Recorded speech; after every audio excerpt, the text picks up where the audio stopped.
வணக்கம், welcome to Chitra Murali's kitchen. இன்னைக்கு என்ன ரெசிபி பார்க்க போறோம் அப்படின்னு பார்த்தீங்கன்னா, புதினா தொகையல், அதுக்கப்புறம் பருப்பு ரசம், வாழைப்பூ பருப்பூசலி, இதுதான் நம்ம இன்னைக்கு பார்க்க போறோம். ஃபர்ஸ்ட் புதினா தொகையலுக்கு வறுத்துக்க வேண்டியதை வறுத்துக்கலாம். நான் ரசத்துக்கு எப்பயும் போல ஒரே ஒரு தக்காளி, கொஞ்சமா உப்பு, கொஞ்சம் கருவேப்பிலை போட்டு கையில நல்லா கசக்கிட்டு கொஞ்சம் புளி தண்ணி, மஞ்சள் பொடியெல்லாம் போட்டு இந்த பக்கம் வச்சிருக்கேன். ஸோ ஃபர்ஸ்ட் நம்ம ரசத்துக்கு ரெடி பண்ணிப்போம். இந்த புளி தண்ணி நல்லா கொதிக்கட்டும். ரசப்பொடியும் போட்டுடலாம். இந்த பக்கம் கொதிக்கட்டும். இது அதுக்குள்ள புதினா தொகைகளுக்கு வறுத்துக்கலாம்.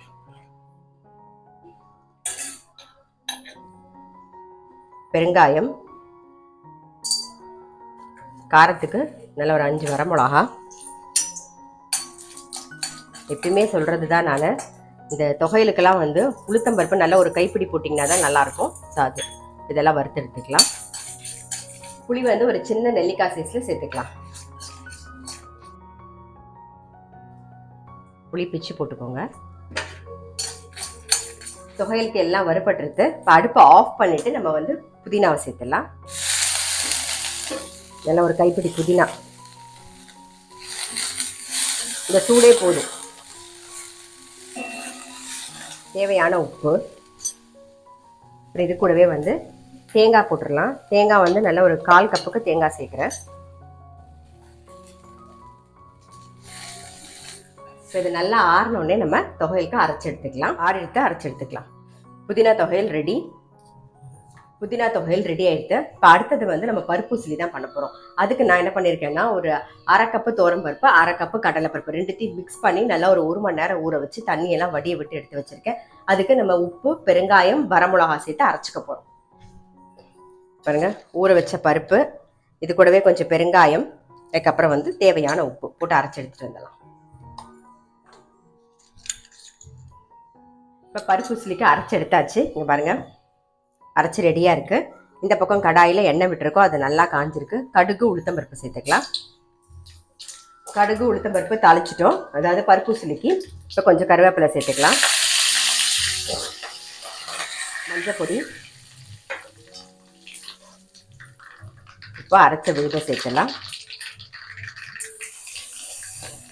இப்போ இதை நல்லா அப்படியே இது பண்ணிவிட்டு மூடி வச்சுருவோம். நம்ம வெந்துன்னு இருக்கட்டும். நீங்கள் பருப்பூசலிக்கு இந்த பருப்பை எண்ணெயிலையும் வதக்கிக்கலாம். அப்படி இல்லைன்னா நம்ம ஆவியில் வேக வச்சு எடுத்தும் பண்ணலாம். இப்போ எண்ணெயில் வதக்கும் போது அது ஒரு டேஸ்ட்டாக இருக்கும். ஆவியில் வேக வச்சு எடுக்கும்போது எண்ணெய் கொஞ்சம் கம்மியாக செலவாகும். அவ்வளோதான். ஸோ நான் இன்றைக்கி எண்ணெயிலே வதக்கிட்டேன். இந்த பக்கம் நம்ம ரசத்துக்கு புளி தண்ணி விட்டுருந்தோம் இல்லையா, புளி தண்ணியும் ரசப்பொடியும் போட்டிருந்தோம். அதை நல்லா கொதிச்செடுத்து கொஞ்சமாக வெல்லம் சேர்த்துக்கலாம். கூட பருப்பு ஜலத்தையும் சேர்த்துடலாம். நல்ல ஒரு சின்ன கரண்டியில் ஒரு கரண்டி துவரம் பருப்பு நல்லா வேக வச்சு பாருங்க, இந்த மாதிரி கரைச்சி எடுத்து வச்சிருக்கேன். இந்த பருப்பு ஜலத்தையும் சேர்த்துருவோம். நம்ம மிளகு சீரக பொடி ஒரு சின்ன டீஸ்பூன் சேர்த்துக்கலாம். இப்போ ரசம் நல்லா பொங்கி வரும்போது நம்ம ஆஃப் பண்ணிடலாம். நுரைச்சி வரும்போது ஒரு வாட்டி கலரி விட்டுக்கலாம்.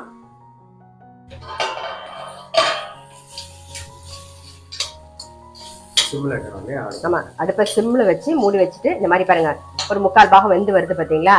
இன்னும் ஒரு வாட்டி மூடி வச்சுருவோம். நம்ம நல்லா வெந்து வந்துடும். மூடி வச்சுருவோம். ரசம் நுரைச்சி வந்துருக்கு. கொத்தமல்லி போட்டுருவோம். ஆஃப் பண்ணிடலாம்.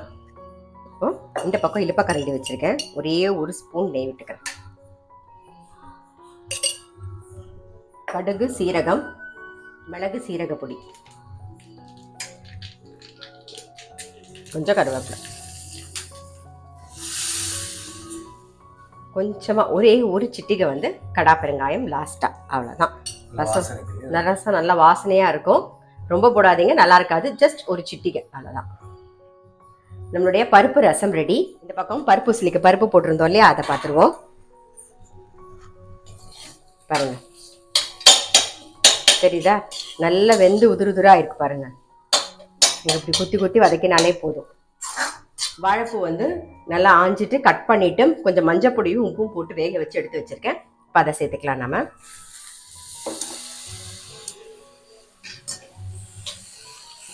நீங்கள் நான் பண்ண மெத்தடில் பண்ணிங்கன்னா கொஞ்சம் எண்ணெய் கொஞ்சம் கூட செலவாகும். நீங்கள் ஆவியில் வேக வச்சு எடுத்து பண்ணும்போது ஜஸ்ட் தாளிச்சாலே போதும், எண்ணெய் கம்மியாக தான் செலவாகும். இப்போ நம்மளுடைய வாழைப்பூ பருப்பூசலி ரெடி ஆகிடுது. கொஞ்சம் கொத்தமல்லியும் போட்டுருவோம், கொஞ்சம் கருவேப்பிலையும் சேர்த்துருவோம். அவ்வளோதான், ஆஃப் பண்ணிடலாம். இன்னைக்கு என்ன ரெசிபின்னு பார்த்துருப்பீங்க. பருப்பு ரசம், வாழைப்பூ பருப்பூசலி, அப்புறம் வந்து புதினா தொகையல். இந்த வாழைப்பூ பருப்பூசலியுமே நீங்கள் வந்து நல்ல நெய் விட்டு சுடசாதத்தில் நெய் விட்டு பிசைஞ்சு சாப்பிட்டீங்கன்னா ரொம்ப ரொம்ப டேஸ்ட்டாக இருக்கும்.